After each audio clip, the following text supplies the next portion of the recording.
Hello and welcome to the International Daily Roundup by People's Dispatch, where we bring you some of the major news developments from across the world. Our headlines: Civil rights groups sue Donald Trump for violence on protesters at a photo op. Turkish parliament expels 3 opposition legislators who may be arrested. Uruguayan workers strike over government's neoliberal push. Greek teachers gear up for strike against government's education bill.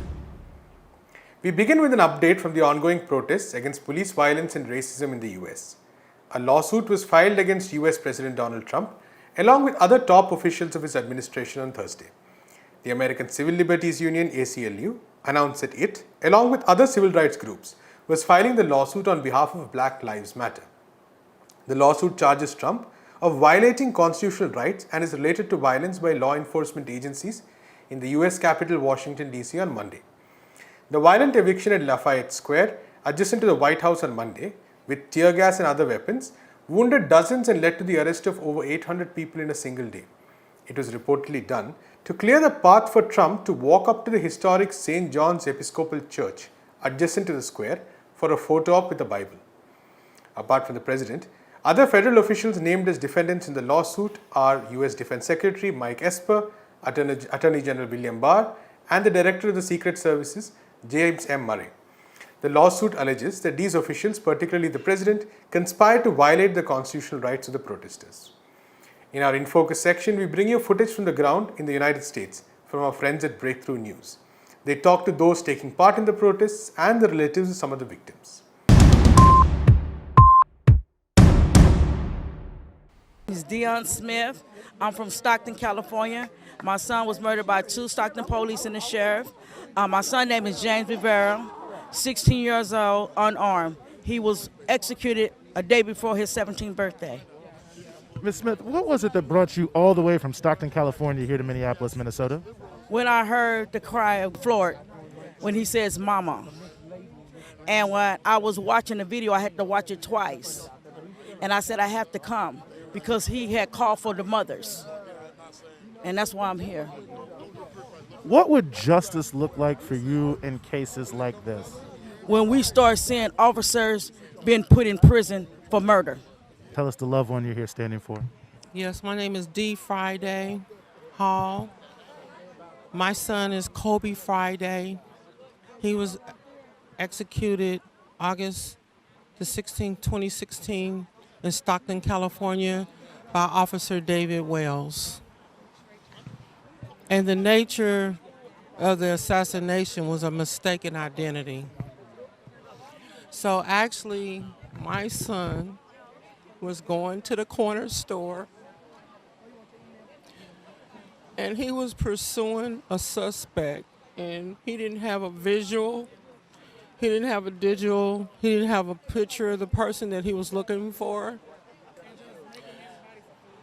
My son had dreads, the guy had dreads. My son had on a white tee, he had on a white tee. So he shot my son. He shot my son down and he killed him. So I just want to say that I'm going to fight for my family. I'm going to fight for me. And I'm going to stand till every breath is out of my body. So if you could, just tell us your name and the family members you're here standing for. Hi, my name is Paulette Quinn. I'm Philip Quinn's mother. He was killed on 9/24/15. I called the police to have him come help me because he was suicidal and I needed help to help him get medical attention. Instead, they came with guns drawn and they shot him. They said that he would lunge forward, but he didn't. And then when he was on the ground, I told the officer, McGuire, you have him down now. Please don't kill him. But he ended up shooting him anyways. They left him laying on the ground and wouldn't let me go comfort him. And I was like, he was like right here and I was like across the street sitting on the curb. And right then and there, I just lost everything in my whole soul. I don't know what else to say about it, but I would really appreciate justice for some of us anyways. Even if I won't get it, let George Floyd's family get it, please. We all gonna get out of here. And what would justice look like for you in cases like what you've seen? For the cops to stop letting the cops get away with murder. Because just because they're law enforcement doesn't give them the right that they can just kill us and thinking that nothing's going to happen. We need stuff to happen, not just justice. We need action. Could you tell us your name and tell us about the loved one that you lost, please? Okay, my name is Chantel Brooks. I'm from Chicago, Illinois. My son was Michael Wesley, shot and killed by Chicago police June 16, 2013. He was running away from the police and he got shot in the back. They tried to justify it, saying that he had two guns. One was an AK-47 and one was a handgun, but it was way impossible because he had on gym shorts and running. When we asked Superintendent Eddie Johnson to present the tape to us, me and William Calloway, he showed us the video, and it clearly showed that he didn't have a gun or he didn't point a gun at any police officer or anything. We haven't got any justice at all. They closed my case without me even knowing. And also, like I said, my son was 15 years old. So, you know, this is just wow. You know, when the police kill, it's like it just gets swept under the rug. So we didn't want it to come to this, like all the violence and stuff. But what more can we ask for? Like I said, my son been dead since 2013.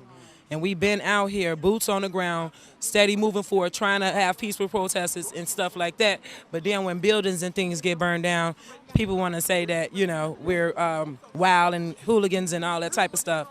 But we're just going to keep fighting for justice. We plan on going to Washington, D.C. next year. We was planning on going this year, but due to all the stuff that's been going on, we couldn't make it. But next year we going and we making a stand because we have to stop this killing of our people like this. Please subscribe and watch Breakthrough News, an independent media organization based in the US, which highlights the demands and the struggles of the working class and people's movements. In our next story, the Parliamentary Council of Turkey's Grand National Assembly on Thursday expelled 3 opposition party MPs. 2 of the expelled MPs, Leyla Güven and Musa Farisogulari, are members of the People's Democratic Party or the HDP. The other, Enis Berberoglu, is a member of the Republican People's Party or the CHP from Istanbul. The 2 HDP MPs have been convicted of being members of the banned militant group Kurdistan Workers' Party or the PKK. Güven and Farisogulari are now set to serve prison sentences of 6 and 9 years each. Güven has been on an 80-day hunger strike against the solitary confinement of PKK's founder Abdullah Öcalan. Berberoglu, on the other hand, has been sentenced to prison for a term of 70 months. He was convicted in 2018 for providing a journalist with footage showing Turkish intelligence ferrying weapons to rebel groups of the Free Syrian Army. With the expulsion, the parliamentarians will be stripped of the immunity.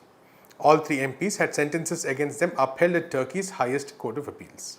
Opposition MPs accuse the ruling Justice and Development Party or the AKP of being the enemy of democracy.